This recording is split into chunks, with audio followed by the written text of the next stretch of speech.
Well, good morning, Interbet fans, and welcome to this Sunday preview for Scottsville, where we've got a pentometer of 26, false rail of 4.5. I presume we're on the inside track. But before we go into that, let's go into some stuff that I need to get off my chest. The one is comments given by trainers pre their horses running, and certainly in the computer form, the comments are extremely misleading because either say nothing and say no comment, but don't say that your horse may need the run and then back it into odds on. And it's money that backs horses, not anything else.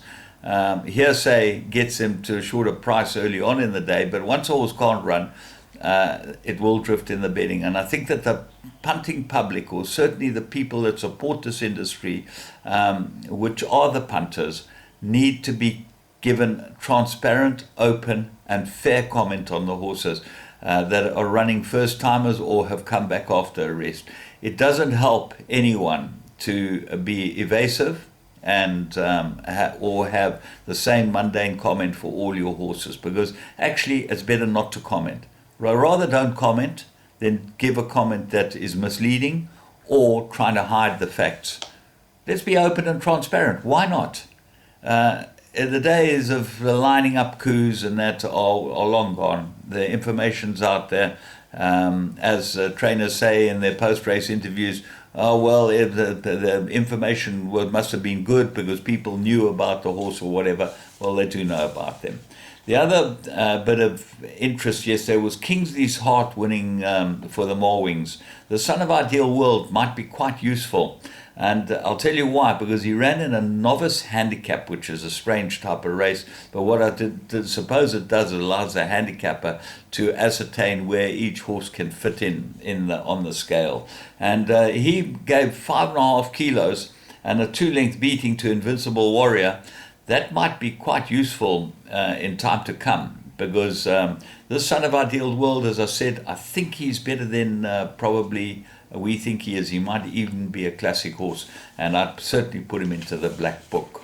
Let's go to Scottsville, and this first race is off at 12:10, 9-race program, 1,000 meters, and it's very hard to look past Irish Bell in race 1, number 6 on the card.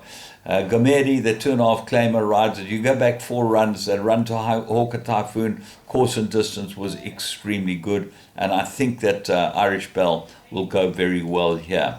What are the dangers? Well, the danger's got to be 3 Sugar and Spice. Needed his last run, gets the Cornell collar, and certainly has got the form to be able to win a race like this. Go back 3 runs and look at the impartial run. That was pretty good, and certainly 1,000 meters looks like Sugar and Spice's game. And Mr. Coles has had a winner this week, so maybe a double on the card for him. The other dangers, Stanton Street, although he does look better on the poly track. So they look like the one always on my mind's got to have a chance. He's improved, gets the blinkers and improved him. And Doggerati, I think, probably needs more form than the 1,000 meter, but could go well. Race 2, Maiden Plate, 1,500 with a scratching of Go Sandals, which was my very strong first choice. I'm going to go for Secret Giver, number 10 on the card. Gavin Funzel, Raymond Danielson, looks like the right horse and very good first run. What's interesting is Agrella rides number 12, C'est Magnifique. He rode both these horses first time out, and he's taken a C'est Magnifique. That might not be by his choice, so. Techno Savvy, Gareth Wright rides this for the Baden horse, number 13. Comes into the race with some sort of chance. And Sanct City might be the only danger, number 8. Certainly looks like got some form to recommend, but hard to tip him to beat horses like maybe Secret Giver, who's a big improver. Race 3, Maiden Plate, Fillies and Mares, 1,600. And my first choice, and it's got to be the banker on the card, looks like Fly Me Free. Really does look like the right horse here. The blinkers improved it. It got beaten narrowly last time out. And I think will go very, very well here. Donovan Dillon picks up the ride for the Hills. The big danger, number 6, Laurel Lane, ran on good last run, expected to go well. Emerald Isla seems better on the poly, and Horoscope might improve as well, but certainly the draw is not going to help that. The horse that you've got to have a close look at is Rainwear. I think this filly might be plagued with problems, the way I've watched her go down and whatever, but she is 20-1, and I think she might be certainly well worth including into your bigger exotics. Race 4, Maiden Plate, 1950. If 10 doesn't win this, if the Legislative Dance doesn't win it, anything can win it. Number 11, Legislative Dance. I've said last time, I think this horse needs gelding. He was hot favourite, and he did exactly the same as he's done before. He seems to run up to them, and then they not go on with it. He's running over the same sort of trip, and it will be very interesting to see. But that might have been third run after a rest. So what are the dangers? Grey Lingari looks like a danger, number 12. But the big danger's got to be number 10, Command Control, Donovan Dillon. Go back 3 runs and look at that that run where he ran second. I think that he'll really improve this horse, and I expect him to go really, really well, Command Control. Fat Cigar, Command Council, H2O, and 1,000 Tunes all look like chances. And you're looking for a big roughie. Don't ignore number 1, Storm Cry, with the Gamedi on the claim 2.5. Much improved last time, and certainly the trip looks like it will suit. Race 5, merit rated 1,000 meters, and I make an absolute 2-cornered contest. I really like number 2, Shinnecock. I think this might be the right horse. If it's fit and well with a claimer, very, very hard to beat. It's got better form than these. The big outsider that I found here is number 10, Prince Kresh. Look for big improvement from this horse. He looks like he's might have needed his last run quite badly from a very bad draw. Never got any type of luck in that race at all, and I expect him to go well. Light That Loose is fast, and Hampton Court is holding his form. But certainly Shinnecock looks like the right one. Race 6, Merirated 92, 1750, and I like number 1, Scarlet Chill, 6-1. I'm not sure this filly doesn't need the blinkers. It's the same comment as I say for Silver's Magic and Jackson Wells.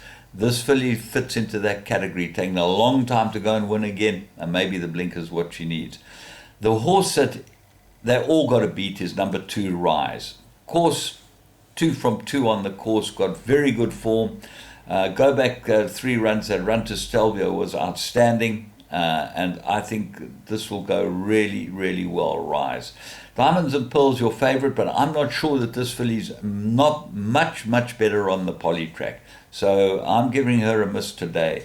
Stelvio go well on the course if she gets to the front. Jack Spurred certainly looks better on the poly as well, and Irish Wonder Girl's got some form. Preferential's got some form, so it's not cut and dried. Race 7, 1750, Michael Roberts handicap listed race. Baby Shoes looks like the right horse. He looks like he's been prepped for this race. He gets a proper draw, gets a proper weight. Everything is in his favor, Baby Shoes, and this has got to be a very, very good race for him. What are the dangers? Mr. Fitz is a big danger. Shane Humby's horse. Gareth Wright rides it. I think Donovan Dillon can't ride that weight at 53.5. Otherwise, I'm sure he would be on it. Shareholder, very nice horses, and I expect him to go really well. They've just got to give him a chance, and I expect him to run extremely well in this race. And then Mary O, if she gets to the front, she could be hard to beat if they're running from the front today. Race 8, Pinnacle, 1,100 meters. And yet she's my top choice. She's very well suited to the course. I expect her to go very well in this. And she gets her favorite man, Sean Veal, in the irons. I think this 1,100 is absolutely upper alley. The danger has got to be Hawker Typhoon. So you take the 2 of them, you should be able to get away with only the 2 horses here. Very good course and distance form. Only had 4 runs, relatively unexposed. Gets a 2.5 claimer, 50 kilos on his back. But Diechi's only got 53.5. Very good race it will be. Linear got some sort of chance as well. Race 9, merit rated 78, 1,200 meters. And I found a big priced horse here that I really like, Star of Joburg. They put the blinkers on this horse. I think this might be a master move.